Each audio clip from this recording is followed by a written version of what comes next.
Hello बच्चों, hope you are as good as always. I have brought this absolutely to the point video as per board pattern on the very first chapter, Bricks, Beats and Bones, the Harappan Civilization, to make you have a very simplified and easy understanding page wise. हाँ बच्चों, page wise आपकी book का हर page यहाँ पे मैंने explain किया है। तो आप सोच रहे होंगे कि कुमार सर की वीडियो में ऐसा क्या खास होगा जो और YouTube वीडियोस पर नहीं। तो बच्चों, जैसा कि आपको मेरी लाइव क्लासेस में देखने को मिला है, ऑलमोस्ट वैसा ही कुछ अमेजिंग आप इन वीडियोस में भी देखोगे। बस 2 मिनट आप दो, आपको चैप्टर शुरू करने से पहले आपको इस सेशन में यूनिक क्या क्या है और क्या बेनिफिट होगा, ये सब पता चल जाएगा। तो पहला बेनिफिट, आपको कंटेंट सिर्फ मुझे यहाँ पढ़ाने के लिए ही नहीं, बल्कि आपको पढ़कर लिखना कैसे है, कैसे आसान तरीके से आप रेलेवेंट कंटेंट को याद रख पाएं और एग्जाम में लिख भी पाएं, एक्चुअली ये जानने को मिलेगा। क्योंकि पढ़ा तो बहुत से टीचर्स देते हैं, पर जैसा आप लिख पाएं और रिकॉल कर पाए एग्जामिनेशंस के टाइम में टू स्कोर द बेस्ट, ये बहुत से टीचर्स एंड यूट्यूबर्स मिस कर जाते हैं। तो अगर ये यूट्यूब वीडियो से आप कर पाओ तो कैसा रहेगा? I think it will be amazing. यही आपकी जरूरत है बच्चों, प्लस इससे आपका इंटरेस्ट डेवलप होगा, जो आगे बहुत सारे कॉम्पिटिटिव एग्जाम्स में आपकी भरपूर हेल्प करेगा। दूसरा, आप बच्चों के लिए मैंने दो तरह से वीडियो बनाई है। एक detailed for those scholars looking for complete understanding of the civilisation, and another a 30 minutes one shot video for those looking for a quick view. जैसा समय और इंटरेस्ट हो, आप वैसा पढ़ें, उस अकॉर्डिंग आपको आसानी से चैप्टर के बारे में समझ आ जाएगा। स्क्रीन पे कुछ पिक्स आप देख रहे हैं। एक मूवी भी बनी थी मोहिंजोदारो, जिसमें ऋतिक रोशन ने बहुत ही अच्छा इस मूवी को डिस्प्ले किया है with context to Harappan civilisation, Indus valley civilisation, specially focusing on Mohenjodaro. Highly recommended just to have an entertaining reference. ये वीडियोस, ऐसा ही set, is going to be to the point only without any extra global और irrelevant ज्ञान। तीसरा benefit, screen पर chapter के हर PDF page के साथ नोट्स ब्लू कलर में लिखे दिखेंगे, जिसमें मैंने सारे blue boxes and text book questions जो ऑरेंज कलर में आपकी बुक में दिए हुए हैं वो भी मेंशन किए हैं। ये जानकर स्कॉलर्स को जरूर अच्छा लगेगा और ख्याल आएगा कि चलो स्क्रीनशॉट ले लेंगे पढ़ने के समय। तो मैं आपको बता दूं, ये वीडियो स्टूडेंट की नज़र से बनाया गया है, तो पूरे नोट्स की फाइल नीचे डिस्क्रिप्शन बॉक्स में अपलोड की कर दी गई है। तो अब स्क्रीनशॉट्स भी लेने की जरूरत नहीं। ये नोट्स बोर्ड और कॉम्पिटिटिव एग्जाम्स के अनुरूप इंपॉर्टेंट टेक अवेज के रूप में ही है। फोर्थ बेनिफिट, आपको हर 4-5 पेजेस पर रिवीजन क्वेश्चंस के आंसर के साथ मिलेंगे, आपके अंडरस्टैंडिंग को चेक करने के लिए क्विज के फॉर्म में। और इनका भी complete PDF description with solve solutions description box में दिया गया है।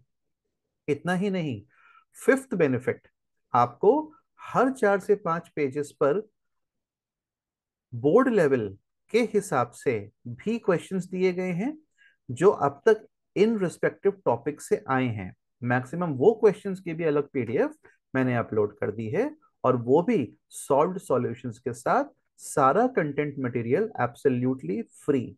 And last but not the least, the six benefit, one more video केवल आंसर राइटिंग के लिए एक्सक्लूसिव बनाई गई है, जिसमें हम साथ में आंसर लिखने की ट्रिक्स, आंसर याद रखने की ट्रिक्स के साथ इसको साझा करेंगे, समझेंगे। यकीन मानिए, it will be fun and too easy to remember. चलो फिर लेट्स बिगिन। इस चैप्टर की शुरुआत होती है हड़प्पन सिविलाइजेशन के मोस्ट फेमस सील्स के बारे में बताते हुए, क्योंकि यही इसकी सबसे इंपॉर्टेंट पहचान थी। आप देख सकते हैं आपके सामने यहाँ पर सील की फोटो डिस्प्ले में लगाई गई है, जो कि आपके पीडीएफ चैप्टर से ली गई है।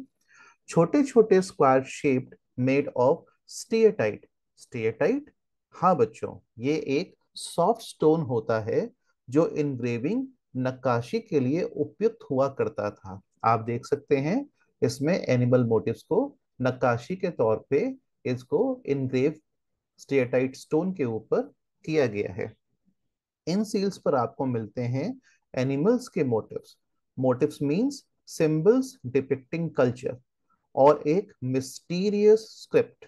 मिस्टीरियस इसलिए कि इसे आज तक कोई भी डिकोड नहीं कर पाया है। डिकोड नहीं कर पाने का मतलब द स्क्रिप्ट इज अनडिसाइफर्ड। ये वर्ड याद रखना आप, आंसर लिखने में जरूरी शब्द है।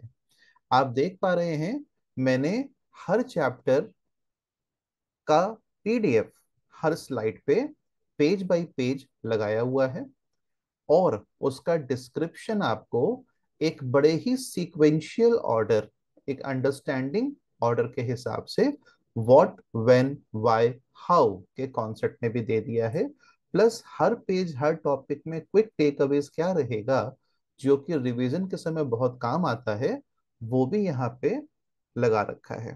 प्लस ये जितने भी आपको यहाँ पे मेरे नोट्स पेज बाय पेज दिखाई देंगे, ये सारे के सारे एक जगह पे मैंने क्यूमुलेटिव सारे नोट्स को पीडीएफ फाइल में भी बना दिया है, जो डिस्क्रिप्शन में आपको देखने को मिल जाएगा।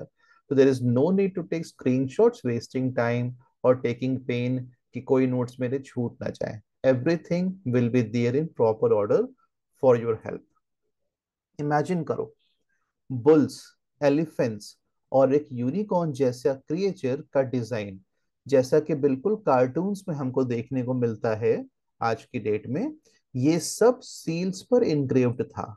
और यही सिर्फ डेकोरेशन के लिए नहीं था, ये आइडेंटिटी और ट्रेड का टूल था। हर साइट पर ये सील्स मिलते हैं, मतलब सारी हड़प्पन साइट्स पे ऑलमोस्ट ये सील्स मिले हैं, जो ये बताते हैं कि हड़प्पन्स कितने ऑर्गेनाइज थे। उनके पास हर चीज का रिकॉर्ड होता था। ऑब्वियस सी बात है, अगर हम किसी चीज के ऊपर सील से उसको कंफर्म कर रहे हैं, उसको सील कर रहे हैं, एक उस पे मोहर लगा रहे हैं, तो डेफिनेटली हम उसे कहीं पे एंट्री करने की बात करते होंगे। सो दैट क्लियरली स्टेट्स कि Harappans were well organised in terms of record keeping.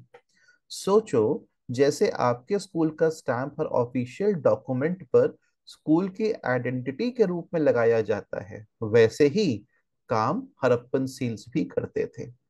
अब ब्लू बॉक्स के हिसाब से थोड़ा सा टाइम ट्रेवल करते हैं। इसको तीन पार्ट में डिवाइड किया गया है: early Harappan, mature Harappan, later Harappan.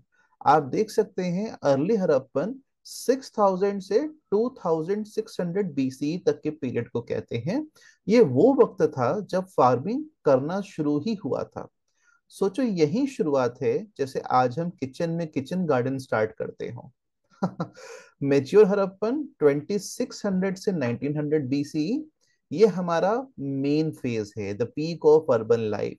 सारी सिटीज, सारे शहरों के बारे में जो भी हम इस चैप्टर में पढ़ेंगे, जो कुछ भी हमें ऑलमोस्ट अवशेषों के रूप में एक्सकवेशंस में मिला है, ये सब का सब town planning, streets, houses, drainage systems, पूरी ऑर्गेनाइज सोसाइटी, ये हम इस फेज में ही देखते और पढ़ते हैं। लेट हड़प्पन 1900 टू 1300 बीसीई, ये डिक्लाइन का स्टेज था, जब हड़प्पन सिविलाइजेशन का अंत हो रहा था।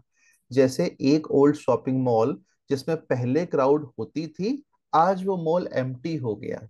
So that stage, that phase जहां पे ये डाउनफॉल की प्रक्रिया शुरू हुई, उस स्टेज को हम लेटर हड़प्पन स्टेज के तौर पे जानते हैं। तो इसमें आपको याद रखने लायक बात क्या है, ये तीन स्टेजेस और इनका समय ड्यूरेशन। सील्स इंपॉर्टेंट क्यों है? क्योंकि सील्स अथॉरिटी दिखाने के लिए होती थी, आइडेंटिफिकेशन मेनली ट्रेड के लिए इस्तेमाल की जाती थी, और एक मिस्ट्री छोड़ जाती हैं, जैसे कि वो सील्स पे लिखी हुई लिखावट, वो स्क्रिप्ट, वो एनिमल मोटिव्स आज तक अनडिसाइफर्ड हैं। हमें अब ये सोचना चाहिए कि ये मालूम कैसे चला।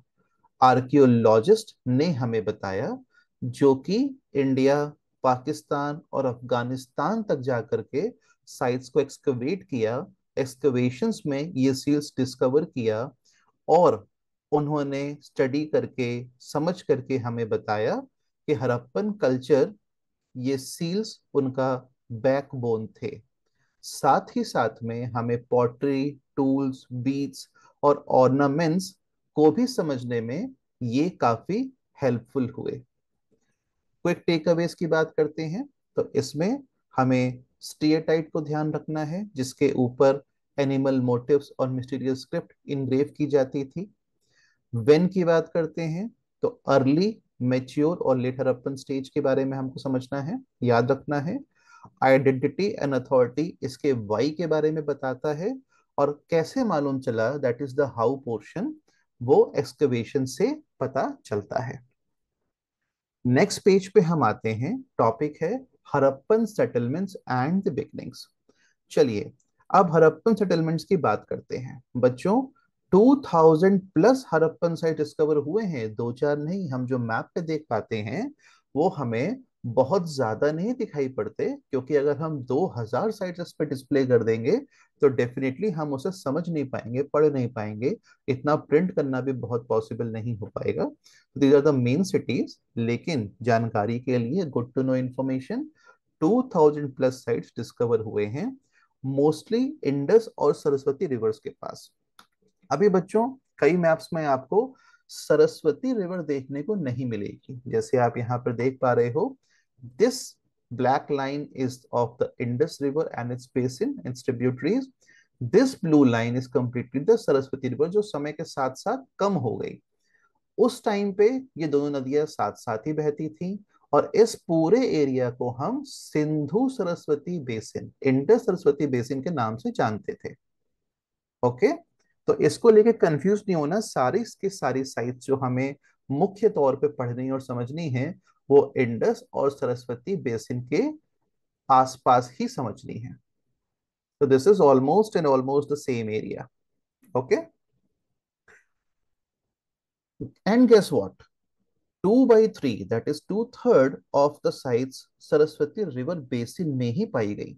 सोचो एक रिवर कितनी इंपॉर्टेंट थी उनके लिए।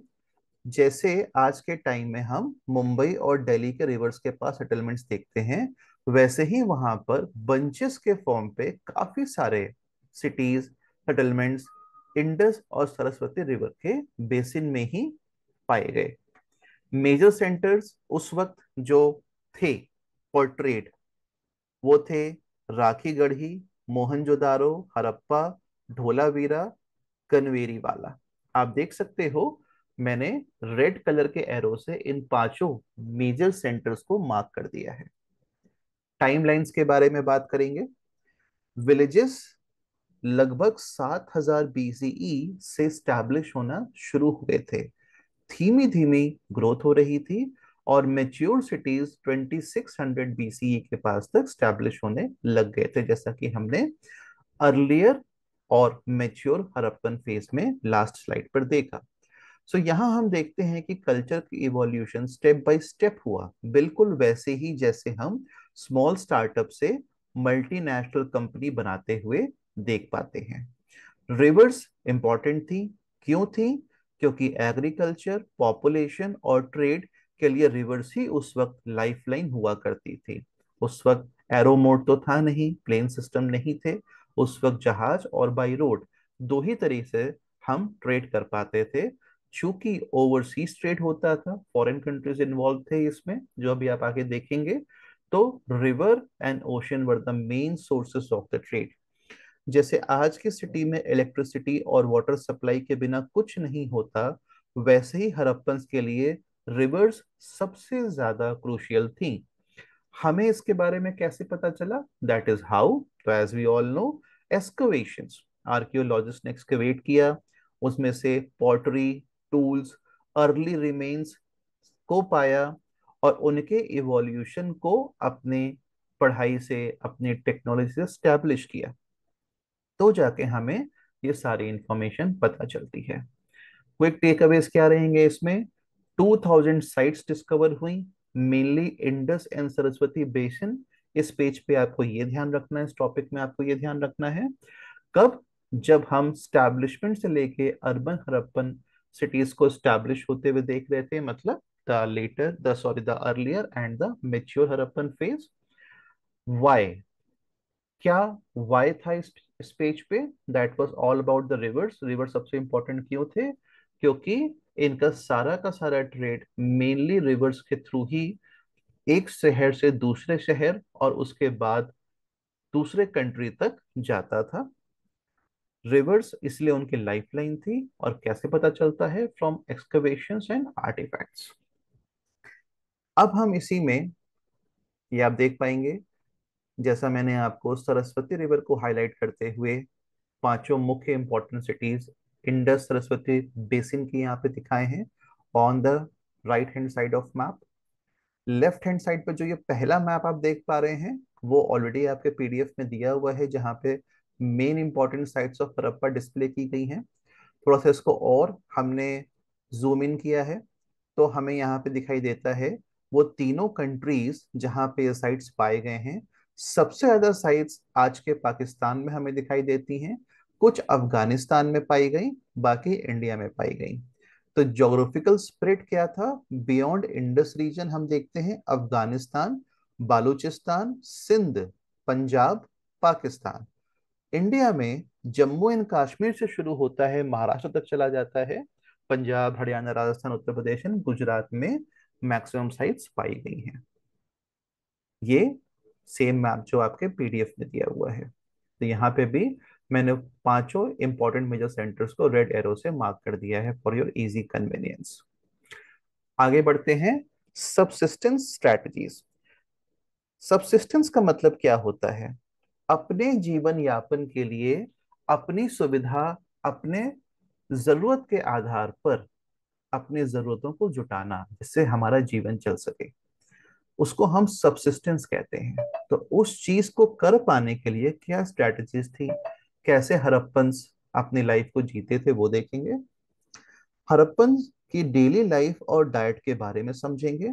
Mature Harappan lifestyle fully farming plus pastoralism plus hunting plus fishing पर बेस्ड था। पेस्टोरलिज्म का मतलब क्या हुआ? जो भी कैटल, जो भी भेड़ बकरी गाय वो पालते थे, उनके बारे में, वो फार्मिंग में क्या किया करते थे, कौन कौन सी फसलें उगाते थे, वो हंटिंग में क्या करते थे, शिकार पर क्या करते थे, और किस तरह से मछलियों को पकड़ते थे। इन सब चीजों से उनका फूड मिक्स बिल्कुल बैलेंस था। एग्रीकल्चर में वीट, बार्ले, लेंटिल्स, चिकपीस और सीसम, इन चीजों की मुख्य फसलें वो उगाते थे। रीजनल वेरिएशन क्या था? मिलेट्स गुजरात में पाया जाता था और राइस स्मॉल क्वांटिटी में ही वो उगा पाते थे। सोचो, जैसे आज हम ग्रोसरी शॉपिंग में बैलेंस डाइट चूज करते हैं ना, सेम हड़प्पन्स ने भी किया था। ये डाइवर्स डाइट उनके अर्बन पॉपुलेशन और इकोनॉमी को सस्टेन करने में हेल्प करता था। अगेन हाउ पे आ जाते हैं। कैसे हमें पता चलता है? आर्कियो बॉटनिस्ट, बॉटनिस्ट मतलब जो हमारे आसपास के पेड़ पौधों को स्टडी करते हैं, वेजिटेशन को स्टडी करते हैं, उनसे पता चलता है कि उन्होंने चार्ड ग्रेन्स और सीड्स को समझा, उनके इवोल्यूशन को, उनके एस्टेब्लिशमेंट को रिकंस्ट्रक्ट किया और हमें ये सारी बातें बताया। इस पेज के क्विक टेकअवेज में क्या रहेगा? एग्रीकल्चर, पेस्टोरलिज्म, हंटिंग और फिशिंग से उनका जीवन यापन होता था, ये हमें ध्यान रखना है। किस फेज के बारे में बात हो रही है? ऑब्वियसली मेच्योर फेज के बारे में हम बात कर रहे हैं, जो कि 2600 से 1900 बीसीई के बीच में था। क्यों हम ये पढ़ रहे हैं? To understand the diverse diet sustained for their urban life. और एविडेंस क्या मिला? हाउ पोर्शन, तो evidence from charred grains and seeds. तो ये इसके मुख्य टेकअवेज थे। अभी हम देखते हैं, एक क्वेश्चन दिया गया है आपके टेक्स्ट बुक में in form of orange colour. Are there any similarities or differences in the distribution of settlements shown on maps 1 and 2? Map 1 में आप देख पा रहे हैं सारे इंपॉर्टेंट शहरों के नाम हैं जो कि हड़प्पन सिविलाइजेशन में पाए गए हैं। मैप 2 में आप क्या देख पा रहे हैं? Areas of the early Harappan occupation. तो पहला मैप था मेच्योर, जब हम शहर स्टैब्लिश होता हुआ देख पा रहे हैं। दूसरे मैप में अर्ली फेज दिखाया गया है कि जब ये शहर स्टैब्लिश पूरी तरह से नहीं हुए थे, हो रहे थे, तो एक्चुअली किस एरिया में आपको ज्यादा से ज्यादा डॉट्स दिखाई देते हैं, ज्यादा से ज्यादा शहरों को स्टैब्लिश करने की कवायद शुरू हुई थी, वो यहाँ पे दिखाई देता है। तो इस क्वेश्चन का आंसर है, दोनों मैप्स सेम रीजन को दिखा रहे हैं, लेकिन अर्ली हड़प्पन मैप में आपको रूरल बिगनिंग्स दिखेंगे, छोटे villages, farming communities.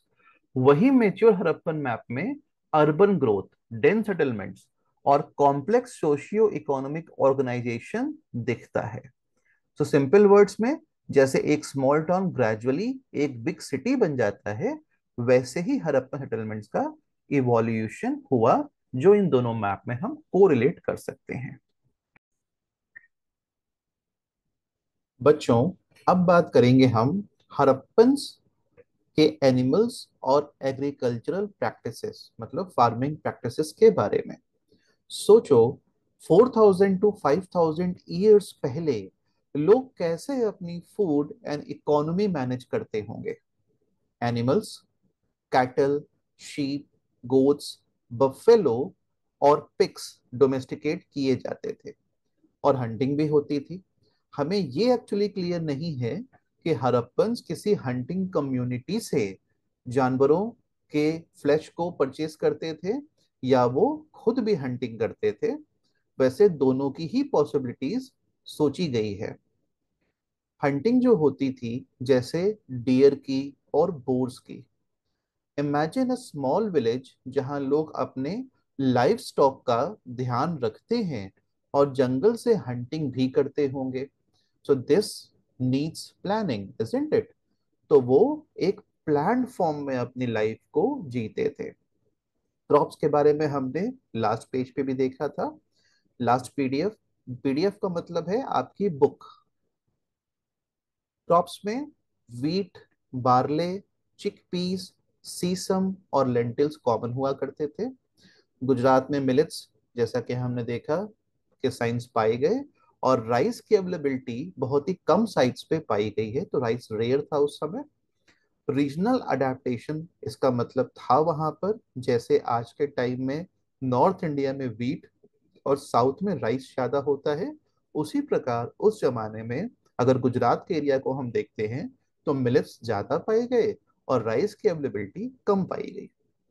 Advance farming, Kalibangan में प्लाउड फील्ड्स और टेराकोटा प्लाउड मॉडल्स मिले। मतलब ये लोग इरिगेशन और सिस्टमैटिक फार्मिंग करते थे।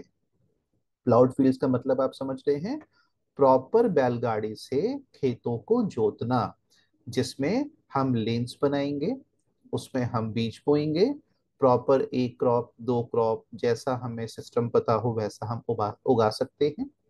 और उसको डिपिक्ट करने के लिए हमने जो हमारा हल था, उसको मॉडल्स के तौर पे, टॉयज के तौर पे बनाया। वो सब साइट्स पे हमें मिला देखने के लिए।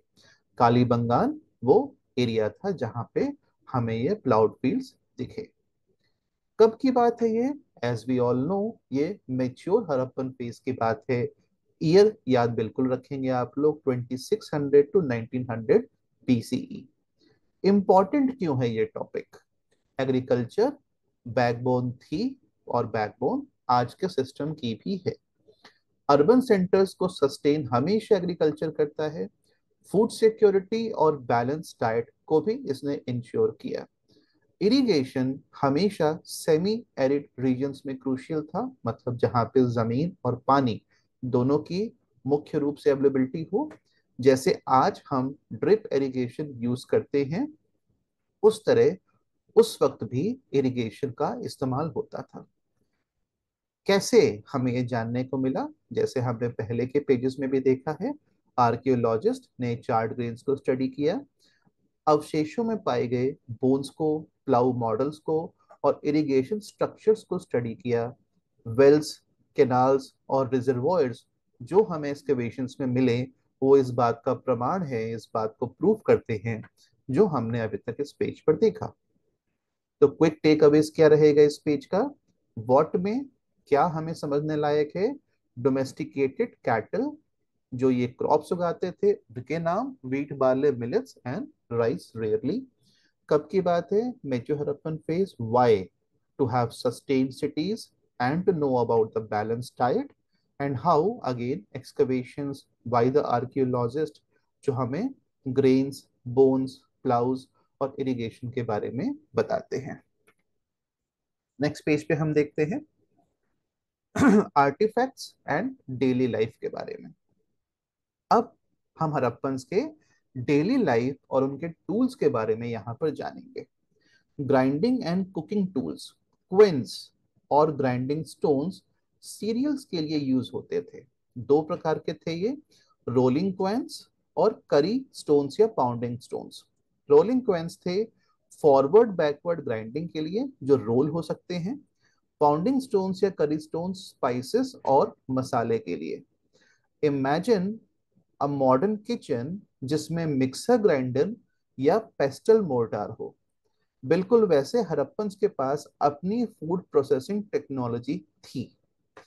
हम अपने अगर दादी दादा के जमाने में जाके देखें, इवन आज भी काफी घरों में अगर आप एक बार समझने की कोशिश करेंगे, पूछेंगे, तो सिलबट्टा आपको मालूम चलेगा। उसी के कॉन्सेप्ट पे हम इस जमाने की बात भी कर रहे हैं। कब की बात है ये? एक्सकवेशंस में 1930 से जो रिपोर्ट मिलती है, अर्नेस्ट मैके ने 1937 में मोहनजोदारो रिपोर्ट में इन बातों को हाईलाइट किया था। क्यों इंपॉर्टेंट है? ये टूल्स सिर्फ टेक्नोलॉजी नहीं, उनका डेली लाइफ और हैबिट्स भी दिखाता है। जैसे हम आज के यूटेंसिल से आज के लाइफस्टाइल का आइडिया लगा सकते हैं, वैसे ही इनसे हम उस जमाने के लाइफस्टाइल का आइडिया लगा पाते हैं। कैसे? आर्कियोलॉजिस्ट वेयर मार्क स्टडी करते हैं और प्रैक्टिकल टेस्ट भी उन्होंने किया। वर्कर्स ने एक्चुअल कुकिंग ट्राई की यूजिंग दीज करी स्टोन्स। तो क्विक टेकअवेज पे हम आ जाते हैं। क्या? That is what? Grinding stone, querns, curry stones. When के बारे में बात कर रहे हैं, तो excavated in 1930s, mature Harappan phase. Why? Cooking and food processing evidence. And how में wear mark study plus practical testing. तो ये मेथड्स के रूप में आपको इन नामों को याद रखना है। अब हम देख सकते हैं एक ऑरेंज बॉक्स में क्वेश्चन है। Archaeologists use present day analogies like comparing coins used today with Harappan coins. Is this useful? Answer: हाँ, ये यूजफुल है। मैके जैसे archaeologist present day querns compare करते थे to understand the ancient tools का function क्या था। लेकिन लिमिटेशन ये है कि एंशियंट सोसाइटी का कंटेक्स्ट मॉडर्न सोसाइटी से डिफरेंट भी हो सकता था, but still it is useful. Next question है, कुड दीज टूल्स, आप देख सकते हैं यहाँ पे, could these tools would have been used for harvesting. तो आंसर है हाँ जी, yes. Stone blades wooden handles में सेट करके क्रॉप्स कट करने के लिए यूज हो सकते थे। शार्प एजेस काम के लिए परफेक्ट हुआ करते थे। ऑरेंज बॉक्स में जो क्वेश्चन है, evidence used by archaeologist to reconstruct dietary practices. Answer: charred grains और सीड्स को स्टडी करके आर्कियोबॉटनिस्ट क्रॉप्स आइडेंटिफाई करते थे, जैसे कि wheat, barley, lentils, chickpeas, sesame, millets और रेयर राइस। हड़प्पन डाइट का इनसे आइडिया मिलता है। नेक्स्ट पेज पे हम आते हैं। यहाँ पे मैंने आप लोगों के क्विक अंडरस्टैंडिंग चेक के लिए एक छोटी सी क्विज दे रखी है। ज्यादा समय इस पे ना लगे तो मैं इससे आगे बढ़ता हूँ। ये सारे क्वेश्चंस आपको डिस्क्रिप्शन में एक अलग पीडीएफ बना करके मैंने दे दिया है। इसमें सिर्फ यही नहीं, जितने भी इंपॉर्टेंट क्वेश्चंस अभी तक के किए हुए पेजेस और आगे आने वाले पेजेस में मैंने दिए हैं, वो सब एक ही फाइल में क्यूमुलेटिव करके मैंने वहां भी दे दिए हैं। तो आपको जितने भी नोट्स हैं वो एक अलग पीडीएफ पे डिस्क्रिप्शन में दिखेंगे। जितने इंपॉर्टेंट क्वेश्चन हर पेज हर टॉपिक से बनते हैं, वो भी आपको एक अलग पेज पे दिखाई दे जाएंगे। आगे आते हैं हम पेज नंबर 5 पर। Mohenjodaro streets and drains. अब हम इनके बारे में बात करते हैं, और ट्रस्ट मी ये पार्ट बहुत ही इंटरेस्टिंग है, क्योंकि 4500 साल पहले, 4500 ईयर्स बिफोर का सिटी प्लानिंग का लेवल आज के मॉडर्न सिटीज के स्टैंडर्ड्स के बराबर था। ये आप यहाँ पे बेहतर रूप में देख और समझ पाएंगे। स्ट्रीट्स के बारे में बात करते हैं। मोहनजोदारो की स्ट्रीट्स ग्रिड पैटर्न में बनी थी, मतलब नॉर्थ साउथ और ईस्ट वेस्ट में स्ट्रीट्स क्रॉस होती थी एट 90 डिग्री एंगल, बिल्कुल आज के मॉडर्न सिटीज के ट्रैफिक प्लान की तरह। आप यहाँ देख सकते हैं, ये जो स्ट्रीट्स हैं आप देखो बिल्कुल स्ट्रेट हैं और 90 डिग्री एंगल पे ये एक दूसरे को इंटरसेक्ट कर रही हैं। इस पिक्चर को हम और डिटेल में आगे अभी समझेंगे। हर स्ट्रीट स्ट्रेट थी, जंक्शंस क्लियर थे और हाउसेस उन स्ट्रीट से सिस्टमैटिकली अलाइन हुआ करते थे। आपने ये जो बॉक्सेस देखे हैं, ये ब्राउन ब्राउन बॉक्सेस, ये सारे उन स्ट्रीट्स के साथ देखिए बने हुए हैं। ये अंदर की स्ट्रीट्स हैं, ये इनके साथ बने हुए हैं। ओके। स्ट्रीट्स का विड्थ वेरी करता था, main streets broad, side lanes छोटी। जैसे आज भी हम देखते हैं, मेन रोड्स पे शॉप्स और ट्रैफिक ज्यादा होता है तो चौड़ी रोडें होती हैं, और छोटी गलियां रेसिडेंशियल होती हैं तो वहां स्ट्रीट्स थोड़ी नैरो हो जाती हैं। इमेजिन करें, आप मोहनजोदारो के स्ट्रीट्स में चल रहे हैं और आपको हर घर के सामने साइड वॉक और क्लियर लेन देखने को मिले, इतना ऑर्गेनाइज्ड कि ट्रैफिक और डेली लाइफ स्मूथ चल सके। Can you believe this? It was there. Drains के बारे में बात करते हैं। सबसे इंप्रेसिव चीज उस वक्त की इनका ड्रेनेज सिस्टम था। हर हाउस के साथ ड्रेन्स कनेक्टेड थी, तो बहुत ही काबिले तारीफ बात है। हर घर के साथ ड्रेन्स कनेक्टिविटी उस वक्त ये इंश्योर करते थे, मतलब हड़प्पन्स ने हाइजीन और सैनिटेशन को प्रायोरिटी पर रखा था। ऐसा नहीं कि वो उतने पुराने प्रिमिटिव गांव के जैसे लोग थे तो हाइजीन को लेके उनका ध्यान ना रहा हो, ऐसा बिल्कुल नहीं था। They were very much punctual to their hygiene and sanitation needs. Drains covered थी विथ स्टोन स्लैब्स ताकि डेब्रिस ना आए और लोग सेफली उन्हें मूव करके साफ सफाई कर सकें। तो स्टोन के छोटे छोटे स्लैब से उन्होंने ड्रेन्स को कवर कर दिया था, उनको उन्होंने सीमेंटेड नहीं किया था, फिक्स नहीं किया था, ताकि जब उनको जरूरत लगे उनको उठाएं, नीचे से साफ सफाई करें डेब्रिस हटा करके और उसको वापस इन प्लेस रख दिया जाए। ऐसा हमें आज भी आज के शहरों में कई जगह देखने को मिल जाता है। हर ड्रेन में सम्स मतलब क्लीनिंग चेम्बर्स भी होते थे, जहां से पीरियोडिक समय समय पर क्लीनिंग की जाती थी, मतलब मेंटेनेंस का भी सिस्टम था। दैट वी ऑल नो, आज के सोसाइटीज में भी सेम सिस्टम है। ड्रेन से पानी डायरेक्टली सीवेज सिस्टम में जाता था, बिल्कुल आज के मॉडर्न अंडरग्राउंड सीवरेज सिस्टम की तरह। So you can connect yourself from the systems of today to the systems of so primitive age. Examples to relate. आज के टाइम में हम मुंबई, दिल्ली या बैंगलोर के कॉलोनीज में ड्रेनेज और सीवरेज के लिए मॉडर्न पाइप्स और अंडरग्राउंड सिस्टम्स यूज करते हैं, लेकिन मोहनजोदारो में कुछ स्टोन और ब्रिक्स के रूप में ये सब मौजूद था। इमेजिन कीजिए, हर घर के साथ प्राइवेट ड्रेन और सिटी में स्ट्रीट्स में पब्लिक ड्रेन्स और सम्स मतलब क्लीनिंग चैम्बर। हाइजीन का नेक्स्ट लेवल कह सकते हैं हम उस जमाने का। और ये सब 2600 टू 1900 BCE, मतलब इतनी एडवांस प्लानिंग कि हड़प्पन का सिविक सेंस आज के प्लानर्स को भी इंप्रेस कर दे। Why it matters? ये इतना इंपॉर्टेंट क्यों है? स्ट्रीट्स और ड्रेन्स का लेआउट सिटी लाइफ को स्मूथ बनाता था। इंपॉर्टेंट पॉइंट है क्योंकि क्वेश्चन बनता है कि how Mohenjodaro was a plan urban centre, why the planning mattered with them. Disease control में ये मैटर करता था, बहुत हेल्प करता था। स्टैग्नेंट वाटर नहीं, क्लीन इन्वायरमेंट मेंटेन होता था। अर्बन प्लानिंग का प्रूफ मिलता है, हड़प्पन्स ने पब्लिक वेलफेयर को प्रायोरिटी दिया था। फन फैक्ट भी बात कर लेते हैं। आर्कियोलॉजिस्ट ने मोहनजोदारो के ड्रेन्स में अभी भी वाटर फ्लो पैटर्न स्टडी किए और पाया कि ये ग्रेविटी और स्लोप का परफेक्ट यूज करते थे। My God! तो सिर्फ ऐसा नहीं कि उन्होंने straight drains with sums with slabs चीजों को प्लान किया।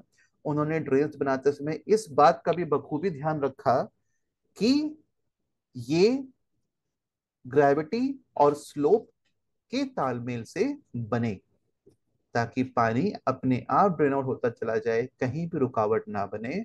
इंजीनियरिंग का कॉन्सेप्ट फुल्ली समझा हुआ था। एक गजब नमूना देखने को मिलता है। तो क्विक टेकअवेज बात कर लेते हैं streets and drains urban planning की। स्ट्रीट्स में आपको याद रखना है grid pattern, straight 90 degree angle पे इंटरसेक्शन, मेन वर्सेस साइड लेन, सिस्टमैटिक अलाइनमेंट। ये बहुत इंपॉर्टेंट वर्ड्स हैं, इन वर्ड्स को कीवर्ड्स के रूप में याद रखिए। Drains connected to every house, stone slabs cover, sumps for cleaning. Why, क्यों ये थे? For the civic organisation, hygiene, disease prevention, public welfare. And how, कैसे करते थे, कैसे मालूम चला? Excavations reveal street layouts, drain channels and sumps. Mohenjodaro की स्ट्रीट्स देखकर लगता है जैसे हड़प्पन्स ने मॉडर्न सिटी का ब्लूप्रिंट 4500 साल पहले ही बना दिया था। अगर आज की सिटी प्लानर्स ये देखते, शायद वो भी डेफिनेटली इम्प्रेस होते, इजंट इट? ठीक है, अगले पेज पे हम देखते हैं एक बड़ा ही छोटा सा इंटरेस्टिंग टॉपिक दिया हुआ है, the plight of Harappa. Plight मतलब दर्द, दुख।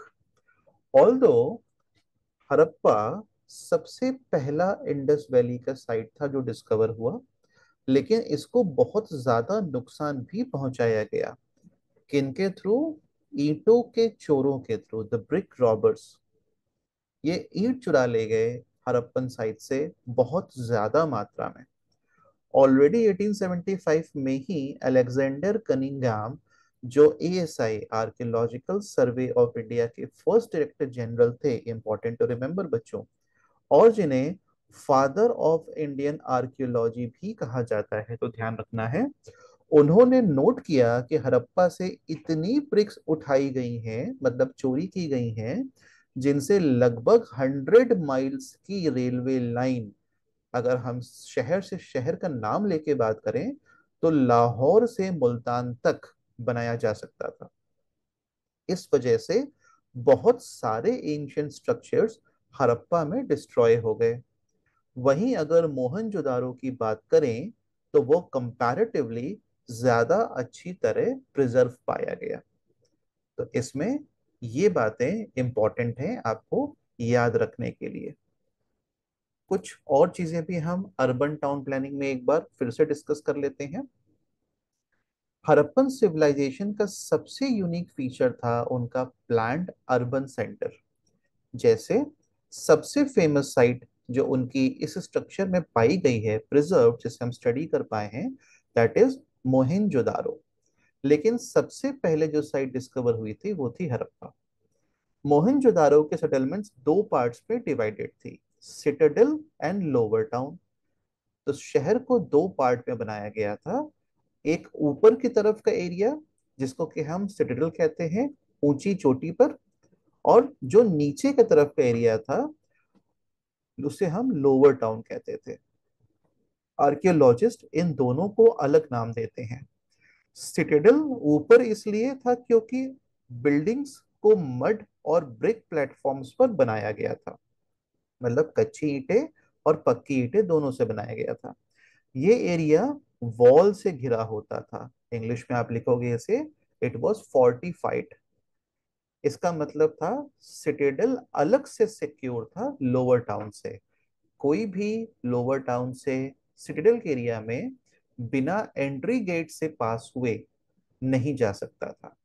बिना किसी आइडेंटिफिकेशन निशान को चेक कराए एंटर नहीं कर सकता था, क्योंकि बाकी एंट्री गेट्स के अलावा हर जगह ऊंची ऊंची फोर्टिफाइड वॉल्स थी।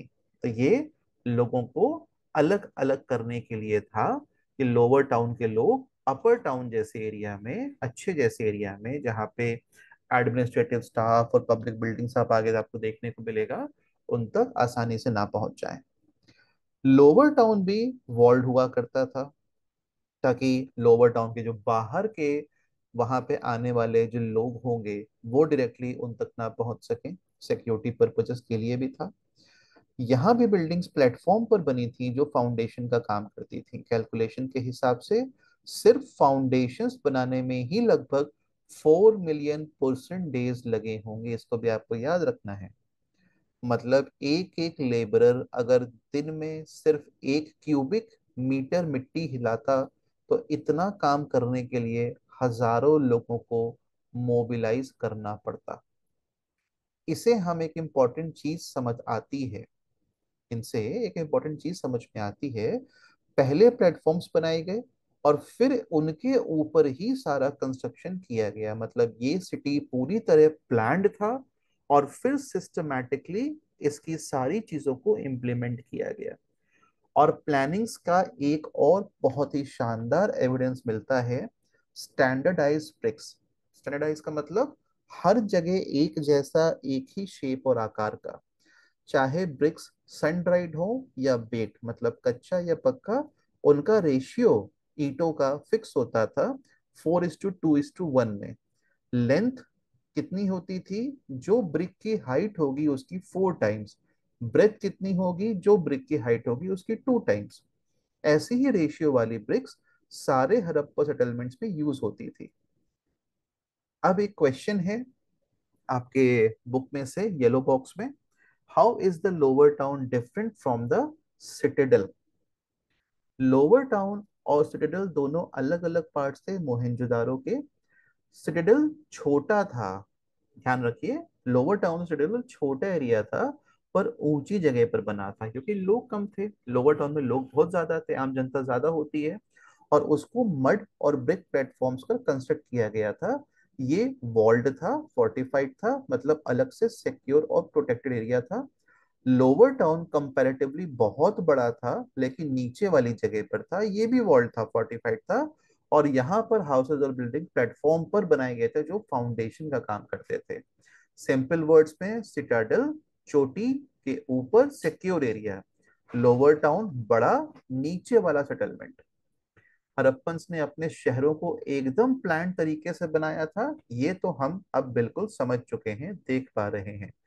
पहले प्लेटफॉर्म्स, फिर वॉल्स, फिर बिल्डिंग, और हर जगह सेम टाइप की ब्रिक्स यूज की गई। ये इसका मोस्ट इंपॉर्टेंट टेक अवे था। ओके,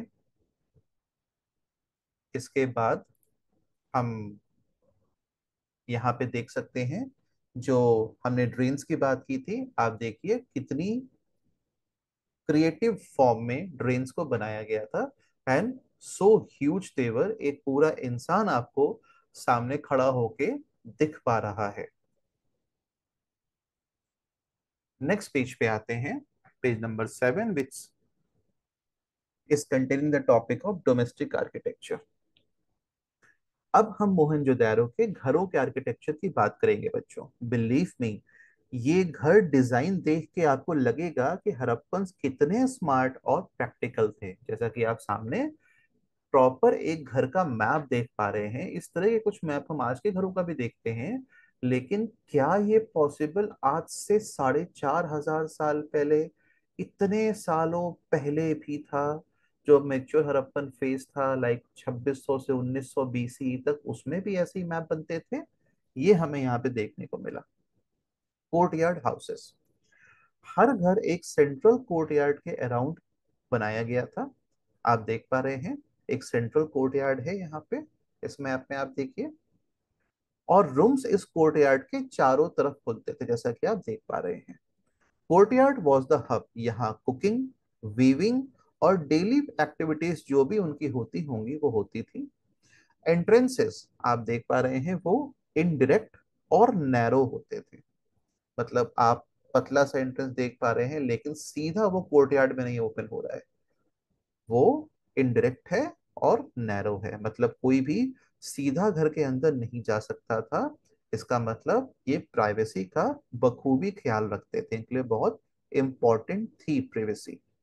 बाथरूम्स एंड ड्रेनेज, हर घर में ब्रिक पेव्ड बाथरूम्स, मतलब ईंटों के बने हुए बाथरूम होते थे ताकि कीचड़ ना हो जाए मिट्टी का। और ये सारे के सारे, हर एक बाथरूम सीधा ड्रेन से कनेक्ट होता था ताकि जितना भी वहां से वेस्ट है वो ड्रेन्स के थ्रू बाहर चला जाए।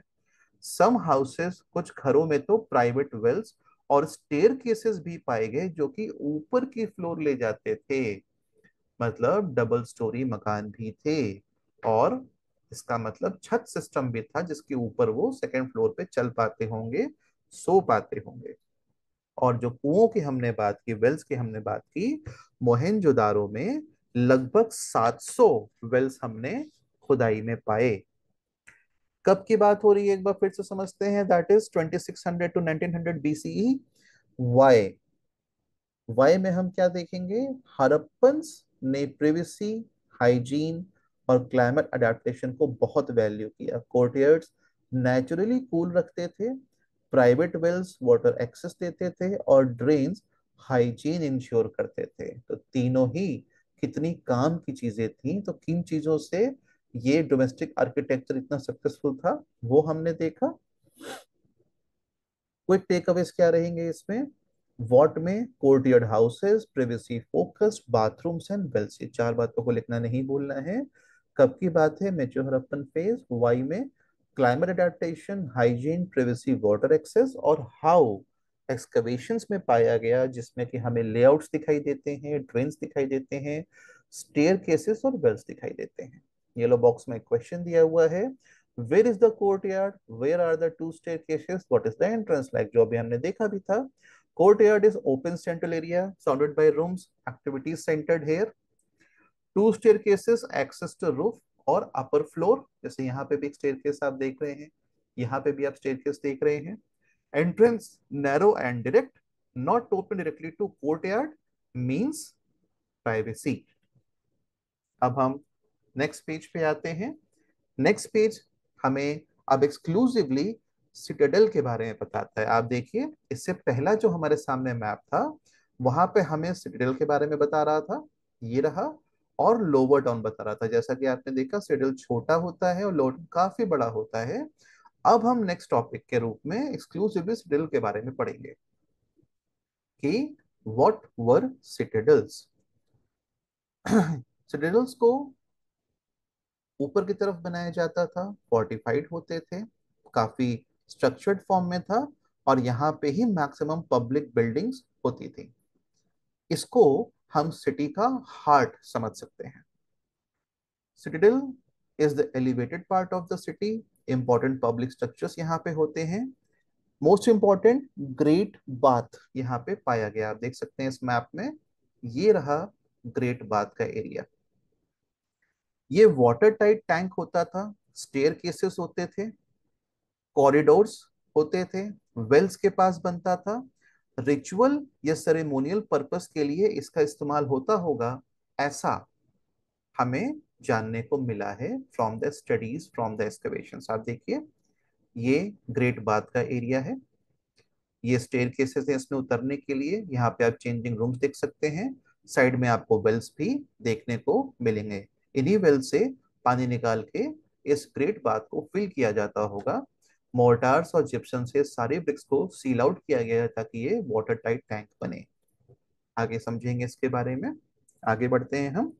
वेयर हाउस भी यहाँ पाया गया। ये देखिए, यहाँ पे वेयर हाउस बना हुआ है जो कि लार्ज स्टोरेज के लिए स्ट्रक्चर था। एडमिनिस्ट्रेटिव कंट्रोल की प्रूफ देता है ऐसी buildings. Other structures, smaller bathing complex with having 8 bathrooms, pillared halls, आप देखिए ये रहा पिलर्ड हॉल्स का एरिया। कोर्टयार्ड्स, कलेक्टिव एक्टिविटीज, ये रहा great courtyard.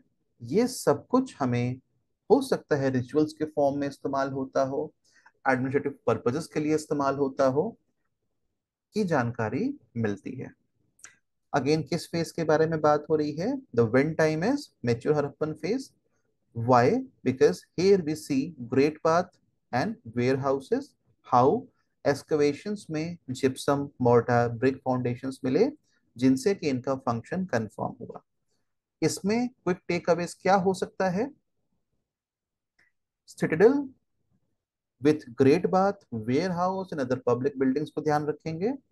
When is the mature Harappan phase? Why is for the ritual bathing, storage, civic center, and how Excavations reveal gypsum, drains and foundations. Yellow box में एक question दिया हुआ है, which architectural features indicate planning?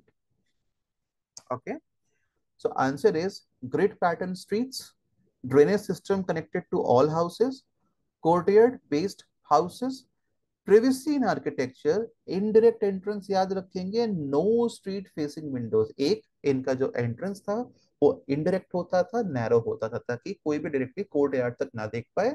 दूसरा, भाई boundary में खिड़की बनी होगी तो उससे भी लोग अंदर देख सकते हैं, तो ये अपनी बाउंड्री जो कि स्ट्रीट की तरफ होती थी उनमें कोई विंडो बनाते ही नहीं थे, ताकि इनकी प्राइवेसी का कंप्लीट ख्याल रखा जा सके।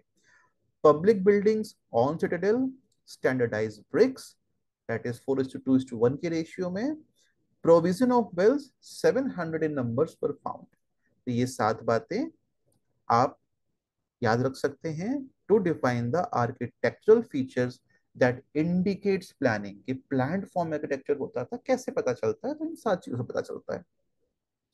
एक क्वेश्चन और पूछा गया है, are there other structures on the citadel apart from warehouse and rail bath? तो यस, अभी हमने जस्ट देखा कि smaller buildings with 8 bathrooms, courtyards, pillared halls और एक स्तूपा एरिया, ये भी हमें देखने को मिला। आप देखिए, ये एक स्तूपा एरिया भी है ना, ये भी हमें सिटाडेल के पार्ट में देखने को मिलता है। ओके, इसके अलावा ये जो चीज थी, ये मिलाकर के सिटाडेल को एक हब बनाती थी for public rituals and collective activities. ठीक है, एक बार फिर से, क्योंकि ये बहुत लेंदी और बहुत इंपॉर्टेंट टॉपिक था, मैंने इस टॉपिक पे एक्सक्लूसिव आपको इंपॉर्टेंट क्वेश्चंस दिए हैं। इन क्वेश्चंस को आप आराम से नीचे दिए हुए डिस्क्रिप्शन के फाइल में देख सकते हैं। सारे के सारे क्वेश्चंस विद सॉल्व्ड सॉल्यूशंस के साथ भी दिए हुए हैं। So there is no worries to find that, wow, I'm going to find the answer. Shall I take the screenshot? I have to Google everything, or I have to look into the entire content. It's not like that. You will get everything in the description box. अगले topic पे बढ़ते हैं, which is tracking social differences. ये mainly burials के ऊपर है, दफनाने के ऊपर हम सोशल डिफरेंसेस को यहाँ पे समझेंगे। ये थोड़ा सा बच्चों सीरियस होके हमें समझना है, बिकॉज कल्चरल वैल्यूज सेंटिमेंट्स भी इन्वॉल्व होते हैं। हड़प्पन ब्यूरल्स और सोशल डिफरेंसेस। ब्यूरल्स कैसे थे? तो सिंपल पिट ब्यूरल्स थे, समटाइम्स ब्रिक लाइंड। जैसे सिंपल वे में हम लोग गड्ढा खोद के दफनाते हैं, वैसे भी पाए गए। और कई बार हमें उनके चारों तरफ ईंटों से एक दीवार, एक बाउंड्री भी बनी हुई दिखाई देती है। ग्रेव गुड्स, ग्रेव जो कब्र होती है उसमें क्या क्या सामान पाए गए, अवशेषों के साथ, स्केलेटन्स के साथ, पॉटरी के, ऑर्नामेंट्स के, कॉपर मिरर्स, ज्वेलरी, मेन और वुमेन दोनों के ब्यूरियल्स के साथ हमें मिले। ऑब्जर्वेशन, वेल्दी डिस्प्ले लिमिटेड, कहने का मतलब जो वेल्थ थी उसका हमें लिमिटेड डिस्प्ले देखने को मिला। अनलाइक इजिप्ट के पिरामिड्स, हड़प्पन्स ने ग्रैंड ब्यूरियल्स नहीं किए, सजेस्ट एगैलिटेरियन सोसाइटी। तो ये कहते हैं कि हम इजिप्ट की तरह बहुत ज्यादा भव्य बड़े पिरामिड्स ब्यूरियल्स के लिए इस्तेमाल नहीं करते थे। कब के बारे में बात हो रही है? मैच्योर फेज ऑफ हड़प्पा के बाद में बात हो रही है। कुछ प्रैक्टिसेस इस तरह की लेट हड़प्पन फेज तक भी कंटिन्यूड रही। वाई?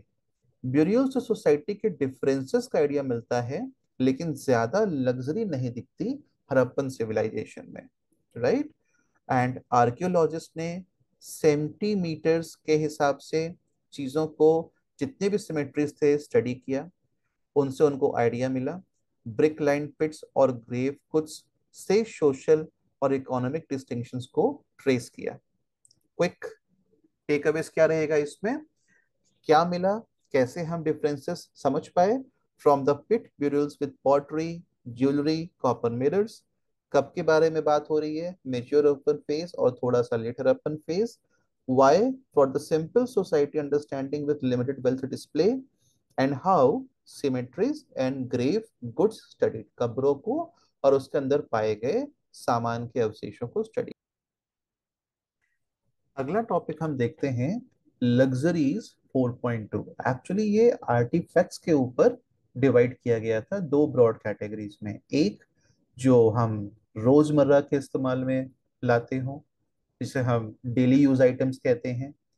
दूसरा जो कि हम रेयरली इस्तेमाल में लाते हो लग्जरी के तौर पे, sometimes use items at special occasions, ऐसा भी कह सकते हैं। तो दो पार्ट में डिवाइड किया गया था। पहला utilitarian items which were daily use objects जैसे कि क्वेंस, पॉटरीज, नीडल्स।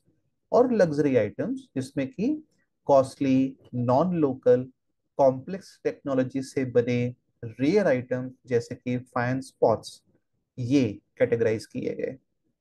जो spindle walls made of fans के होते थे वो दोनों में काउंट होते थे। फैंस के ऑब्जेक्ट्स मतलब जैसे कि स्पिंडल वॉल्स है, वो यूटिलिटेरियन और लग्जरी दोनों में ही इस्तेमाल में लाए जाते थे, ऐसा हमने स्टडीज में देखा। और जो इनका डिस्ट्रीब्यूशन था वो कैसा था उसको भी एक बार ध्यान देते हैं। जो लग्जरी आइटम्स थे वो ऑब्वियस सी बात है, जो बड़े शहर रहे होंगे, बड़ी सभ्यता रही होगी, उसमें ज्यादा पाए गए होंगे। So basically it was found in Mohenjodaro and Harappa. Rare in small settlements, थोड़े बहुत कालीबंगान में दिखे। गोल्ड सबसे ज्यादा स्कैरसिटी पे था, मोस्टली इन होर्ड्स में ही पाया गया। अब होर्ड्स वो चीजें होती हैं जिसमें हम बहुत कीमती सामानों को संजो के रख देते हैं, जैसे कि हम किसी सेफ में रख देते हो, किसी लॉकर में रख देते हो। वैसे उस जमाने में वो लोग भी बॉक्सेस में उसको रख के प्रिजर्व करते थे। तो किन चीजों को करते होंगे जो बहुत कॉस्टली होगी, बहुत रेयरली अवेलेबल होगी, आसानी से नहीं मिलती होगी, तो वैसे बॉक्सेस में हमें, वैसे होर्ड्स में हमें गोल्ड बरामद हुआ। ऑरेंज बॉक्स में क्वेश्चन आता है इस पेज पे, modes of disposal of dead at present, what were the social differences? तो इसका आंसर है टुडे ब्यूरियल, क्रीमेशन, एक्सपोजर। जो पारसीज में होता है, कहने का मतलब आज के तारीख में भी हम दफनाते हैं, हम जलाते भी हैं। और पारसी से कुछ ट्रेडिशंस में डेड बॉडीज को चील कौओं को सौंप दिया जाता है, ताकि जो पक्षी हैं उनका भी, उनकी मान्यता है कि उद्धार हो सके। Practices vary by religion and culture, or scale of funerary rituals often reflects the social and economic status as of now, with the same idea of Harappan burials। तो अब आप इस क्वेश्चन को समझ पा रहे होंगे कि आज के तारीख में और उस तारीख में ब्यूरियल्स किस तरह के थे, डेड का डिस्पोजल किस तरह से होता था, और उनके इस एक्सपोजर से, इस कस्टम से उनका जो सोशल डिफरेंसेस था वो कैसे मालूम चलता था, वो हमने सीखा। तो बच्चों, देखने में सिंपल लगता है ये घर और ब्यूरियल्स, लेकिन हड़प्पन्स की प्लानिंग, हाइजीन और सोशल सेंस इतनी एडवांस थी कि आज के अर्बन प्लानर्स भी इम्प्रेस हो जाएं, है कि नहीं? और ये सिविलाइजेशन सिर्फ ब्रिक्स और पॉटरी नहीं, बल्कि स्मार्ट डिजाइन और थॉटफुल लिविंग का अमेजिंग नमूना है, प्रूफ है। ठीक है, अब हम नेक्स्ट पेज पे आते हैं। वहां पे हम अगले टॉपिक के बारे में बात करेंगे, जो कि हड़प्पन क्राफ्ट्स और बीड मेकिंग टेक्निक्स के बारे में है। ट्रस्ट मी, ये टॉपिक भी काफी इंटरेस्टिंग है, क्योंकि हड़प्पन्स की क्राफ्टमैनशिप आज की ज्वेलरी डिजाइनर्स को भी इम्प्रेस कर दे। देखते हैं कैसे। The techniques of bead making, steatite, हमने पहले भी सुना है ये शब्द, सील्स मिली थी। सॉफ्ट स्टोन का बना हुआ स्टीएटाइट होता है। ये सॉफ्ट स्टोन इजिली शेप किया जा सकता था, कभी कभी पेस्ट से मोल्ड भी बनाए जाते थे। इमेजिन आज के क्ले मॉडलिंग जैसे, बस यहाँ स्टोन का यूज हुआ। हम आज क्ले यूज करते हैं, वहां पे स्टोन यूज कर रहे थे। कार्नेलियन हार्ड स्टोन, ये थोड़ा हार्ड था और नेचुरली रेड नहीं होता था। फायरिंग से ये रेड होता था, मतलब आग में पकाने से लाल रंग का हो जाया करता था। प्रोसेस इसको बनाने का था chipping, flaking, grinding, polishing, drilling. तो ये 5 स्टेप्स आपको याद रखने हैं CFG-PD इसका शॉर्ट फॉर्म आप दिमाग में रख सकते हो, CFG-PD, because it's a very very important question. Chipping, flaking, grinding, polishing and drilling. मतलब इतना डिटेल्ड काम, पेशेंस और स्किल काफी हाई था इनका, इस साफ जाहिर होता है। मॉडर्न ज्वेलरी में जैसे हैंड कार्व बीट्स बनते हैं, वैसे ही हड़प्पन्स भी अपने बीट्स परफेक्टली फिनिश करते थे। Specialised drills, founded Chanhudaro, Lothal, Dholavira, so clearly dedicated bead making workshops हुआ करते थे इनके। Specialised craft centres, Harappans strategically settled हुए नियर रॉ मटेरियल्स और आर्टिशंस को इंश्योर किया कि सप्लाई कभी फेल ना हो। एग्जाम्पल्स, नागेश्वर इन बालाकोट, जो कि कोस्ट लाइन पे बने हुए हैं, ताकि वहां से रेगुलर सप्लाई मिल सके शेल ऑब्जेक्ट्स जैसे कि बैंगल्स, लैडल्स एंड इनलेस के लिए। Chanhudaro and Lothal bead making hubs हुआ करते थे उस जमाने में। फिनिश्ड गुड्स जाते थे मोहनजोदारो एंड हड़प्पन जैसे बिग मार्केट्स में, जो मार्केट प्लेसेस और एलिट होम्स में इस्तेमाल हुआ करते थे। मॉडर्न एग्जाम्पल के बारे में अगर इससे हम कोरिलेट करना चाहें, तो इमेजिन करें जैसे जयपुर फेमस है जेमस्टोन्स के लिए आज की तारीख में, हड़प्पन का सिस्टम भी वैसे ही सोफिस्टिकेटेड था। रॉ मटेरियल्स सोर्सिंग के लिए, प्लस आर्टिशन हब्स के लिए, plus finished products transported to big urban centres. Archaeological identification of craft centres, evidence क्या मिलता है? Raw materials, tools, unfinished objects, rejects और वेस्ट। इसके बारे में समझते हैं। जो कोई चीज बनाते समय जो भी सामान बच जाता होगा, भाई कोई भी सामान हमें बनाना है तो फिनिश प्रोडक्ट करते समय 100% तो सामान यूज नहीं हो जाता है, कुछ टुकड़े बच जाते हैं। उनसे भी हम किस तरह से चीजों को बना सकते हैं, उसका नमूना यहाँ देखने को मिलता है। फन फैक्ट के रूप में देखें तो वेस्ट शेल या स्टोन चिप्स के एक्चुअली बेस्ट इंडिकेटर के रूप में देखे गए कि ये जगह क्राफ्टिंग हो रही थी।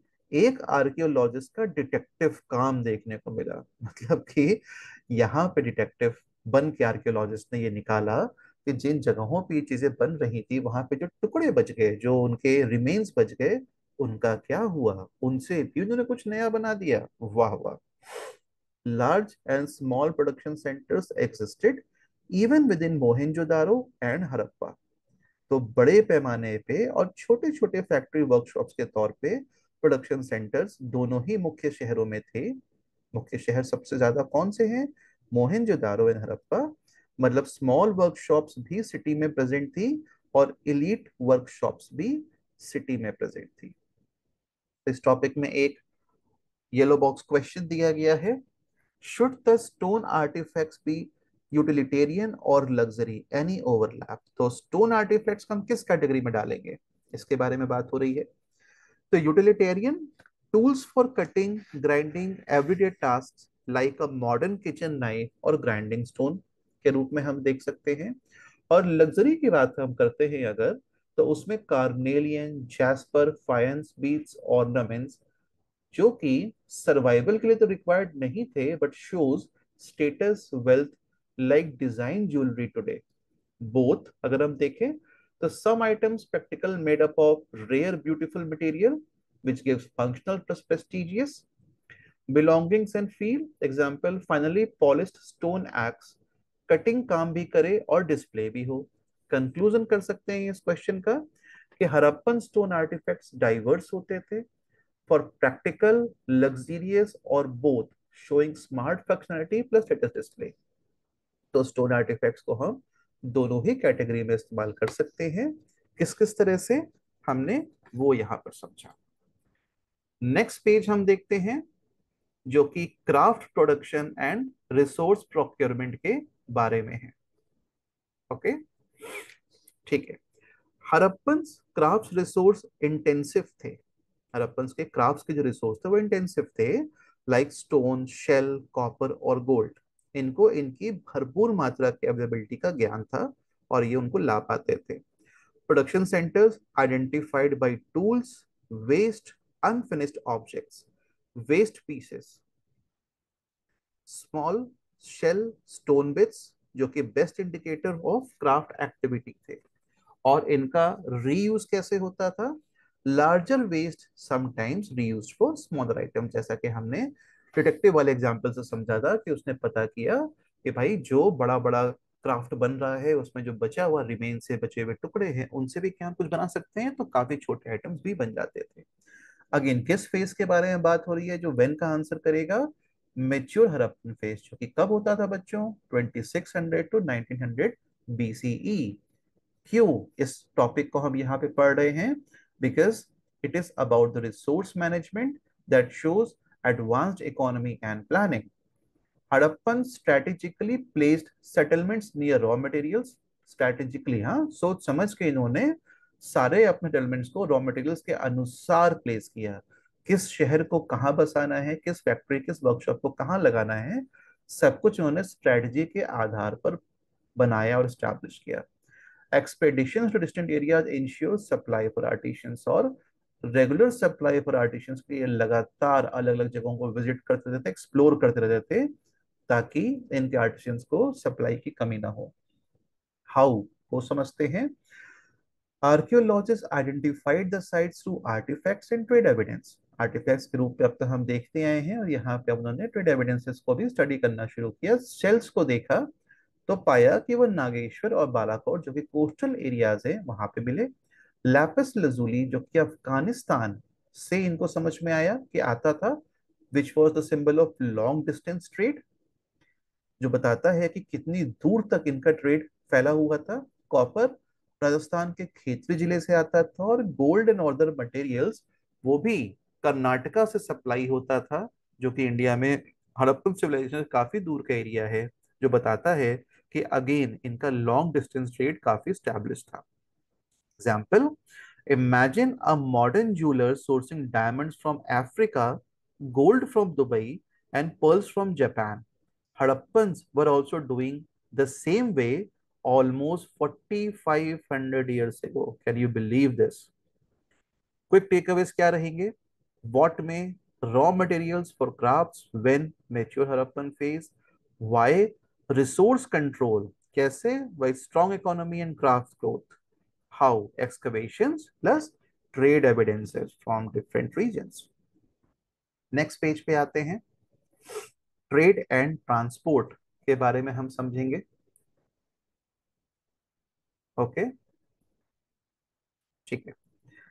अब हम बात करेंगे हड़प्पन ट्रेड और ट्रांसपोर्ट नेटवर्क के बारे में, और ये काफी एडवांस और इंटरनेशनल था। 4,500 साल पहले लोग इतनी दूर दूर की ट्रेड कर रहे थे बिना इंटरनेट, बिना ट्रक्स और बिना कार्गो शिप्स के। ये कैसे मुमकिन था? Copper from Oman. ओमान आप जानते हैं ना, यूएई के पास का पार्ट है, इंडिया से दूर है, पाकिस्तान से भी दूर है। आर्कियोलॉजिस्ट ने केमिकल एनालिसिस किया, ओमानी कॉपर और हड़प्पन आर्टिफैक्ट्स में निकल ट्रेसेस मैच होता हुआ पाया। मतलब हड़प्पन्स ने ओमान से कॉपर इंपोर्ट किया था, और यह सिर्फ लोकल ट्रेड नहीं, एक लॉन्ग डिस्टेंस इंटरनेशनल एक्सचेंज था। मॉडर्न एग्जाम्पल के तौर पे, जैसे आज इंडिया स्टील, इलेक्ट्रॉनिक्स पार्ट्स या ऑयल इंपोर्ट करता है, वैसे ही हड़प्पन कॉपर के लिए ओमान पर डिपेंड थे। Harappan jars eight Omani sites, excavations में बड़े जार्स मिले जो थिक ब्लैक क्ले कोटिंग से कोटेड थे। लिक्विड्स लीक ना करें इसलिए इनको कोटिंग के तौर पे कवर किया गया। Exact contents are still unknown कि किस इस्तेमाल में आते थे, but likely use for trade exchange. Possible idea, Harappan शायद कॉपर या प्रेशियस मेटल्स के लिए जार्स लेके जाते थे। मॉडर्न कंपैरिजन, जैसे आज के कंटेनर्स में लिक्विड्स या गुड शिप होते हैं, वैसे ही ये कंटेनर्स भी किसी ना किसी चीज को शिप करने के लिए आज इस्तेमाल होते होंगे। अब Mesopotamian evidence, third millennium BCE के टेक्स्ट मेंशन मगन, जिसको कि हम ओमान कहते हैं। आप देखिए यहाँ पे मगन है, इसी एरिया को हम ओमान कहते हैं। ये एरिया पूरा यूएई कहलाता है, ये हमारा ओमान का रीजन है, मगन कहलाता था। Copper founded Mesopotamian sites contained nickel traces. Harappan connection confirm the same thing कि निकल के ट्रेसेस पाए गए, मतलब हड़प्पन मेसोपोटामिया के ट्रेडर्स के साथ भी लिंक थे, हमें ये मालूम चलता है। तो इस टॉपिक को हम कैसे कंक्लूड कर सकते हैं, that Harappans were not isolated but part of long distance trade network exchanging goods like copper, probably beads, shells and other valuables with Oman and Mesopotamia। तो हड़प्पन का ट्रेड ओमान से लेके मेसोपोटामिया तक, आप देखिए ये हड़प्पन सिविलाइजेशन है, ये सी के रास्ते मगन दैट इज ओमान, दिलमुल मतलब बहरीन, मेसोपोटामिया तक इनका ट्रेड व्यापार होता था। अब थोड़ा और डिटेल में जाते हैं हड़प्पन ट्रेड कॉन्टेक्स्ट के बारे में। ओके, थोड़ा सा और इसको डिटेल में हम समझते हैं। ये लोग एकदम मॉडर्न बिजनेस स्ट्रेटजी फॉलो करते थे। कैसे? Archaeological evidence of long distance trade बताता है कि Harappan artefacts were found abroad like seals, weights, dice and beads. Mesopotamian text mention Harappan religious Meluhha, जैसा कि हमने देखा कि ओमान को मगन, बहरीन को दिलमून, यहाँ पे हड़प्पा को मेलहुआ के नाम से उस वक्त बुलाया जाता था। Products for Harappans exported carnelian, lapis lazuli, copper, gold and woods. एक मिथिकल रेफरेंस भी है, लाइक मेसोपोटामियन मिथ मेंशन करता है हज बर्ड, प्रोबेबली अ पिकॉक, वहां पे था कि हज बर्ड के तौर पे वो पुकारते थे, जिसको कि पिकॉक का सिंबल में वो महसूस करते थे। ये शो करता है कि exotic animals and object from Harappa का इन्फ्लुएंस भी मेसोपोटामिया में था। मोड ऑफ कम्युनिकेशन बहुत क्लियर है मैप से, sea routes likely, seals depict ships and boats proving maritime trade, और इसके रिगार्डिंग हमें सील्स भी एज आर्कियोलॉजिकल एविडेंस मिले हैं। Coastal towns like Lothal served as ancient ports, यहाँ आप देख सकते हैं लोथाल है गुजरात में, आज के गुजरात में, जो कि यहाँ पर सी पोर्ट, जहां से जहाज में सामान लोड होता होगा और मैरीटाइम रेलवे जाता होगा। साथ ही साथ आपको inland Harappan sites connected to ports via rivers and land routes भी समझ में आता है। अब यहाँ तक हम पहुंचते कैसे होंगे, ये नदियां हमारे साथ हैं, यहाँ भी काफी नदियां हैं, नदियों के रास्ते के थ्रू बाई रोड हम पोर्ट्स तक पहुंचते होंगे। मॉडर्न कंपैरिजन, जैसे लोथाल के पोर्ट के बारे में हम बात हो रहे हैं, वैसे ही आज हमारा मुंबई का पोर्ट है। Goods from interior parts of the country is transported to coast, and after coast they are being taken to abroad with the help of ships। Orange box में क्वेश्चन है,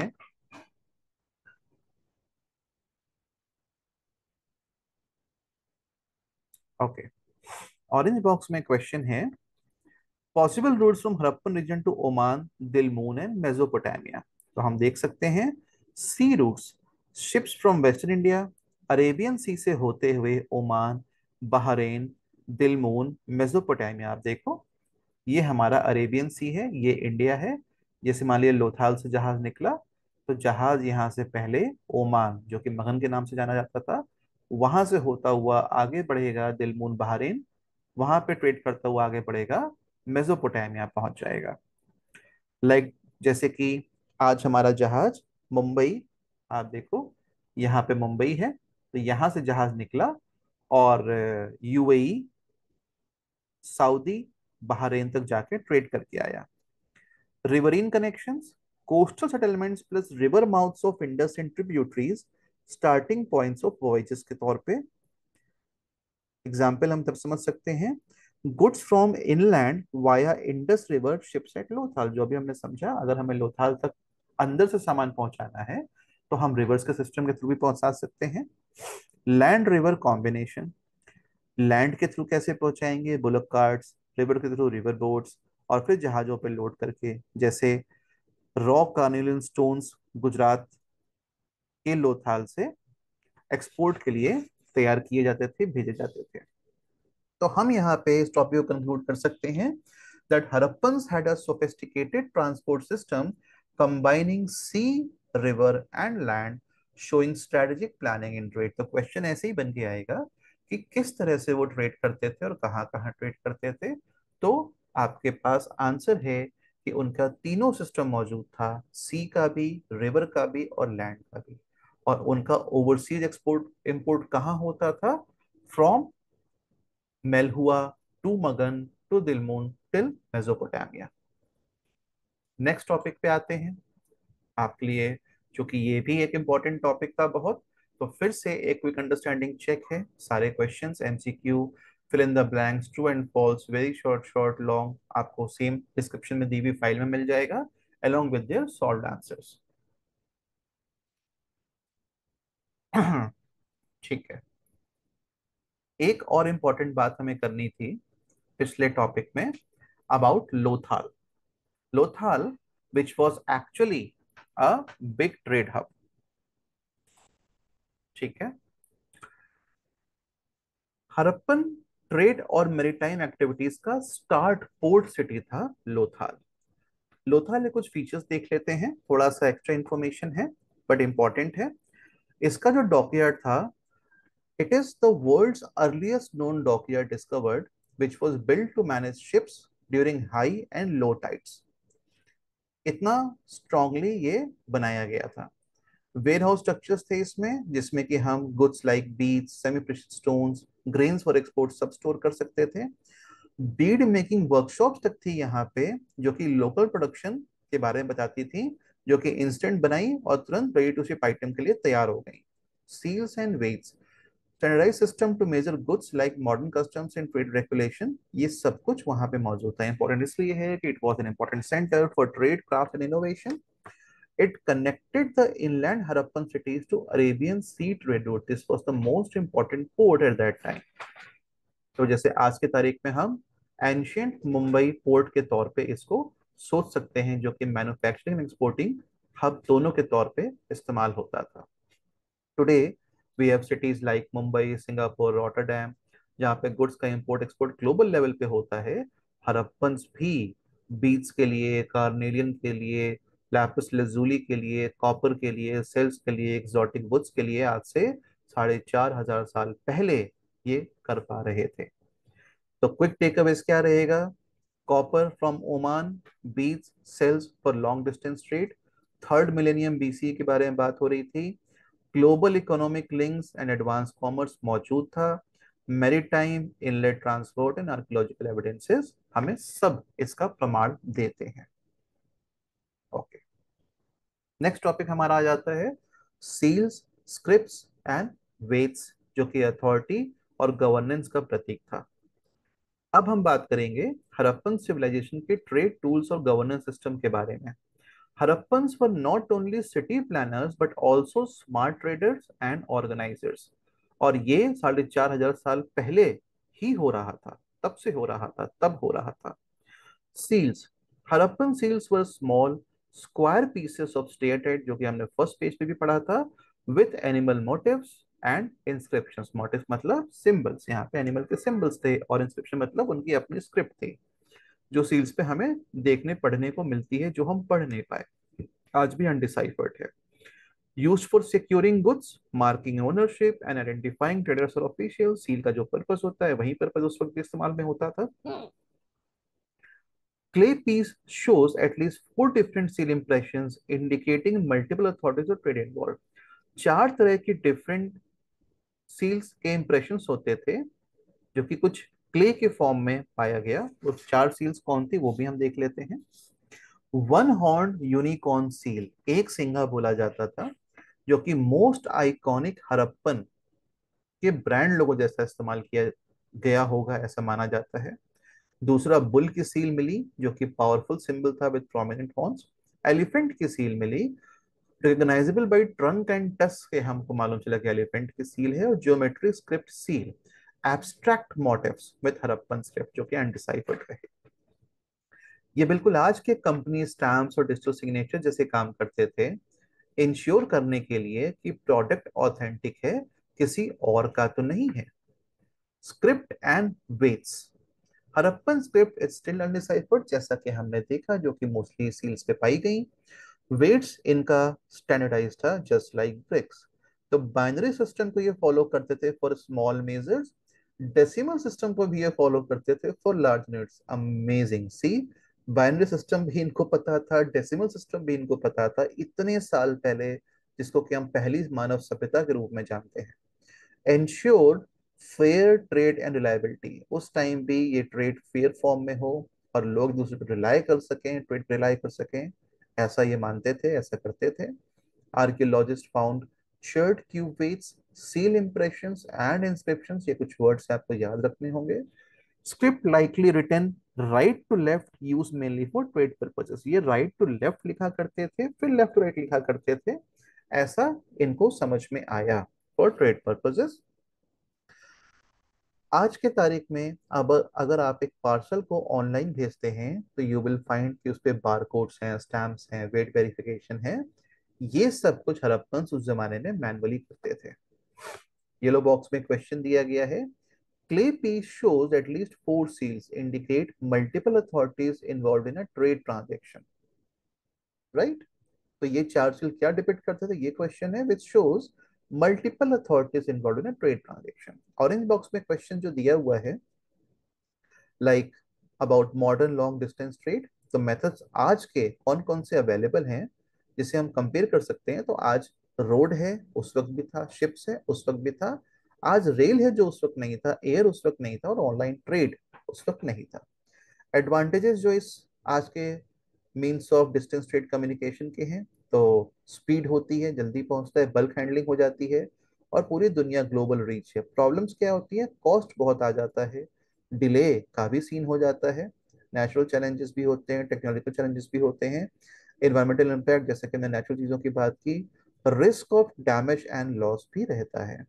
फनलिंग, बिल्कुल हड़प्पन शिप्स लोथाल से Oman लेके जाते थे, same trade logic है, थोड़ा सा बस स्लोवर और मैनुअल हुआ करता था। अथॉरिटी एंड गवर्नेंस के बारे में हम बात करेंगे। ओके, देखिए जो अभी हमने क्वेश्चन यहाँ पे बात किया, वो क्वेश्चन यहाँ पे मैंने मेंशन कर रखा है, दोनों ही questions. It is easy to correlate and very logical, nothing to remember और लर्न। अथॉरिटी एंड गवर्नेंस में अब बात करते हैं, हड़प्पन सोसाइटी में कौन था बॉस और कैसे काम चलता था। Very important question. हम बॉस की फोटो सामने देख सकते हैं, शायद यही फोटोज बॉस की है। आपकी क्लास का कौन बॉस है आप समझ सकते हो, क्या उसकी फोटो भी ऐसी है? ठीक है। Evidence of organization, uniform bricks, pottery, plan settlements, shows regulation. अगर हम कहीं पे देख पा रहे हैं कि यूनिफॉर्म ब्रिक्स इस्तेमाल हो रही हैं, एक शहर में नहीं, मल्टीपल शहरों में, इतनी बड़ी सभ्यता में, अफगानिस्तान से पाकिस्तान से लेकर इंडिया के महाराष्ट्र तक फैली हुई, और वहां पे जितना भी कंस्ट्रक्शन हो रहा है उसमें सेम तरह की ब्रिक्स लग रही हो मोस्टली, पॉटरी ऑलमोस्ट एक जैसी है, सेटलमेंट्स बिल्कुल स्ट्रेट रोड्स में, स्ट्रेट स्ट्रीट्स में, with same kind of drainage system, intersecting at 90 degree angle. ये सब क्या दिखाता है कि कोई तो इनको रेगुलेट कर रहा है। Drainage system, warehouses, citadels, सभी शहरों में एक समान जैसे मिल रहे हैं, which includes and shows labour mobilization and of course great sense of coordination. कोई हमें डायरेक्ट प्रूफ ऑफ किंग्स तो नहीं मिलता जैसा कि हमें मेसोपोटामिया और इजिप्ट के सिविलाइजेशंस में देखने को मिला, लेकिन हमें प्रीस्ट किंग स्टैचू, जो कि आप अपने बुक में सामने पेज पे देख सकते हैं, विच वॉज सिम्बॉलिक, जिसको कि लोग एज अ सिंबल समझ के कि जैसे वो राजा जैसे हैं या हेड ऑफ द सोसाइटी हैं, हम इनकी बात को सुनेंगे, मानेंगे, उनकी बात को लोग मानते होंगे, जो कि एक रूलर नहीं होंगे, ऐसा पाया जाता है। How they might have governed, possibly collective और डिसेंट्रलाइज्ड अथॉरिटी। इनका जो एक नियम का किताब होगा, नियम के तरीके होंगे डाउनलोड करने के लिए, इनके कुछ मैसेंजर्स होंगे, कुछ इनकी कलेक्टिव ऑर्गेनाइजेशन रही होगी जो हर जगह पे सारे नियम और स्ट्रक्चर को स्टैब्लिश करती होगी, इंस्टेड ऑफ एनी राजा महाराजा single ruler. This should have communities और councils. Large scale projects indicate करते हैं इनके कोऑर्डिनेशन एंड अथॉरिटी। हमें ये भी नहीं पता है कि राजा अगर नहीं कोई समुदाय का हेड था तो उसका भी नाम क्या था या वो कौन था, ऐसा कोई एग्जैक्ट प्रमाण नहीं मिला। लेकिन चूंकि इतनी यूनिफॉर्मिटी, इतना स्टैंडर्डाइजेशन किसी कलेक्टिव लोगों का बिना किसी लीडर के नहीं हो सकता, तो कोई ना कोई इनको गवर्न कर रहा था, ये समझ में आता है। थिंक ऑफ सिटी काउंसिल्स और municipalities, order maintain without a single king. क्या हम सच में ऐसा सोच सकते हैं कि पूरी काउंसिल्स सिटीज में, पूरी म्यूनिसिपैलिटीज बिना किसी राजा के काम कर पा रही हो? वो यहाँ हमें देखने को मिलती है। ऑरेंज बॉक्स में क्वेश्चन है, could everybody in Harappan society have been equal? तो ये थोड़ा सा कंफ्लिक्टिंग सिचुएशन हो जाती है। कंप्लीट इक्वालिटी जो है वो अनलाइकली होगी। Evidence, plan settlements, standardize bricks और लार्ज बिल्डिंग्स, इसको कुछ इंडिविजुअल्स या ग्रुप ऑफ हायर स्टेटस या विद स्पेशल रोल्स ही कंडक्ट करा पाते होंगे। तो डेफिनेटली उनके और बाकी लोगों के बीच में इक्वालिटी तो नहीं होगी। दूसरा, हमने सिटाडेल्स और लोअर टाउन का स्ट्रक्चर भी देखा, जो कि आपस में फोर्टिफाइड थे, डायरेक्ट एंट्री अलाउड नहीं थी, वो हमें दिखाता है कि इक्वालिटी नहीं थी। अथॉरिटी कलेक्टिव बट स्ट्रक्चर्ड, ठीक है, कलेक्टिव थी और स्ट्रक्चर्ड थी। एब्सोल्यूट अथॉरिटी शायद किसी के पास नहीं थी। मॉडर्न कॉर्पोरेट ऑफिस में हम देखते हैं टीम लीडर्स होते हैं, मैनेजर्स होते हैं जिनका स्पेशल रूल्स होता है, और अदर्स उनके रूल्स को फॉलो करते हैं। ऐसा ही कुछ हड़प्पा में भी फॉलो होता होगा। तो इस पेज की मुख्य बातें, क्विक टेक अवेज के तौर पे, वॉट में हम क्या देखेंगे? सील्स। कैसी सील्स? जिसमें यूनिकॉर्न देखने को मिला, बुल देखने को मिला, एलिफेंट और ज्योमेट्रिक, तो ये चार तरह के सिंबल्स सील्स पे पाए गए। ध्यान रखेंगे, apart from the undeciphered script, standard weights, organised authority, ये सब पता चलता है। फेस हमें मालूम है, मेजर हड़प्पन फेस के बारे में बात कर रहे हैं। Why for reliability, identity, cultural unity and coordinated urban life. और हाउ, कैसे? तो excavations, shirt weights, seal impressions, uniform bricks and city planning. इसके बाद अगला टॉपिक आता है, जो कि इंपॉर्टेंट इसलिए हो जाता है कि इतनी खूबसूरत सिविलाइजेशन का अब एंड कैसे हुआ, हम वो यहां देखने को मिलता है।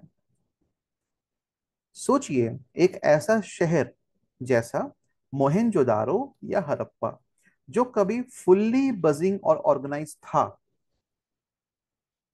अचानक धीरे धीरे साइलेंट और डेजर्टेड हो गया। यही हुआ हड़प्पन सिविलाइजेशन के साथ अराउंड 1900 बीसी के बाद। देखते हैं कैसे।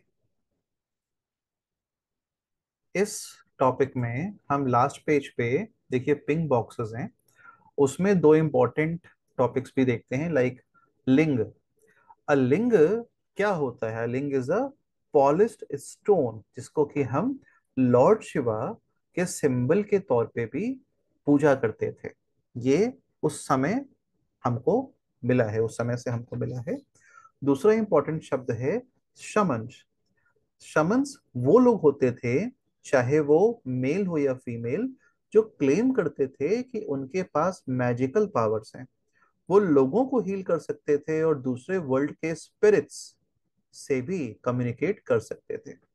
सोचो आप जरा, एक हड़प्पन शमन एक बीमार इंसान के पास बैठकर अगर हीलिंग के मंत्र पढ़ रहा है और लोग उसे एक ब्रिज के तौर पे मानते हैं from their human world to have the connection from the spirits of the different world, दोनों के बीच में, तो कितना मिस्टिकल और मैजिकल लगता होगा, राइट?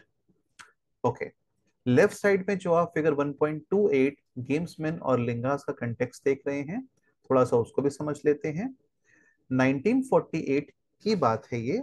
अर्नेस्ट मैके, जो अर्ली एक्सकवेटर में से एक थे, उन्होंने हड़प्पा में कुछ छोटे छोटे कोन्स को डिस्कवर किया। ये कोन्स बने थे लैपिस लजूली, जैस्पर और कैल्केडोनी जैसे कीमती पत्थरों से। हर कोन बहुत ही ब्यूटीफुली कट और फिनिश किया गया था, और उनकी हाइट 2 इंचेस से भी कम थी। तो मैके को कंफ्यूजन हुआ, क्या ये लिंगास हैं, यानी जो रिलीजियस सिंबल्स लॉर्ड शिवा के लिए इस्तेमाल किए जाते हैं, ये वो हैं, या फिर ये सिर्फ एक बोर्ड गेम के पीसेस हैं? मतलब हड़प्पन सिविलाइजेशन के लोग या तो स्पिरिचुअलिटी में खोए हुए थे, या फिर गेम्स में अपने आप को चिल करते थे, जैसे कि हम इंडोर गेम लूडो में खेलते हुए चिल करते हैं। तो इंटरेस्टिंग बात सामने आई। बड़ा कंक्लूजन यहाँ पे अब हम कर सकते हैं of the achievements and the mysteries. इतने सालों की आर्कियोलॉजिकल डिगिंग के बाद हम क्या जानते हैं हड़प्पन्स के बारे में? हमें उनकी इकोनॉमी के बारे में काफी अच्छा आइडिया हो गया है। हमें उनके बीच सोशल डिफरेंसेस के बारे में भी मालूम चला है। और हमें ये भी समझ आया है कि उनका सिविलाइजेशन कैसे फंक्शन करता था। लेकिन क्या ये जानकारी काफी है? बहुत से ऐसे सवाल हैं जो आज भी अनआंसर्ड हैं। तो सबसे पहले तो एज यूजुअल शुरू होता है उनके अनडिसाइफर्ड स्क्रिप्ट से। अगर एक ये बाइलिंगुअल इंस्क्रिप्शन मिल जाए तो शायद हमें हड़प्पन लैंग्वेज का राज मालूम हो जाए। अभी तक तो सारा गेस वर्क ही लगता है उसके बिना। तो ये स्क्रिप्ट की जो मिस्ट्री है वो सॉल्व हो सकती है। ग्रेट बात का राज, क्या ये रिचुअल स्ट्रक्चर ही था किसी रिचुअल सेरेमनी के लिए, या ये किसी के लिए स्विमिंग पूल के रूप में इस्तेमाल होता था जैसे कोई राजा? लिटरेसी मिस्ट्री, कितने लोग पढ़ लिख सकते थे, कितने लोग पढ़े लिखे होते थे, किस तरह के लोग को पढ़ने की आजादी थी, ये सारी बातें। सिमेट्रीज, क्या हड़प्पन कब्रों में ज्यादा सोशल डिफरेंस दिखाई नहीं देता? जेंडर रोल्स, क्या वुमेन पोर्ट्रेट बनाती थी या सिर्फ पुअर ही पॉन्ट्स को पेट करते थे? टेराकोटा फिगरेंस, ये फीमेल फिगरेंस टॉयज थी, गॉडेस थी, या कुछ और? अब तक के आर्कियोलॉजिस्ट ने इन क्वेश्चंस पर लिमिटेड काम किया है, स्पेशली जेंडर के एंगल से। मतलब एक नया रिसर्च का पूरा एरिया खुला हुआ है फ्यूचर आर्कियोलॉजिस्ट के लिए। और एक सवाल आता है, हड़प्पन्स वर्सेस वैदिक पीपल, उनके बाद का जो एरिया ऑफ टाइम है हमने पढ़ा है, दैट इज वैदिक एरा। तो उनके और उन लोगों के बीच में क्या डिफरेंसेस था? एक और डिबेट अभी भी चल रहा है, क्या हड़प्पन और वैदिक लोग सेम थे? कुछ स्कॉलर्स बोलते हैं हाँ, दोनों एक ही सिविलाइजेशन के दो ऑथर्स थे। लेकिन इसका सॉलिड प्रूफ अभी तक मिसिंग है। मतलब एक और पजल जो फ्यूचर रिसर्चर्स के लिए बची हुई है। तो दोस्तों, हड़प्पन सिविलाइजेशन एक जायंट पजल है, ऐसा हम सोच सकते हैं। कुछ पीसेस हमें मिल गए हैं पर बहुत सारे आज भी मिसिंग हैं। और आर्कियोलॉजी का मजा भी इसी में है। हर एक स्टोन, सील और फिगरिन एक क्लू है, और हम सब एक डिटेक्टिव की तरह हिस्ट्री को जोड़ते हैं। आप अब बताओ, अगर आपको भी हड़प्पा में कोई छोटा स्टिगरिन स्टोन फिगरिन मिल जाए तो आप उसका एक बोर्ड गेम पीस बनाओगे या उसे एक स्पिरिचुअल लिंग के रूप में इस्तेमाल करोगे? सोचने वाली बात है। इसी के साथ इस चैप्टर के एक्सप्लेनेशन का क्लास 12th के स्टैंडर्ड के हिसाब से बिल्कुल to the point relevant explanation without any extra global ज्ञान मैंने देने की कोशिश की है। और एक्सप्लेनेशन एंड होता है। आशा करता हूं आप सभी बच्चों को पसंद आया होगा। यकीनन लाइव क्लास काफी ज्यादा एक्टिविटी बेस्ड, इंटरैक्टिव और फन के साथ होती है मेरी।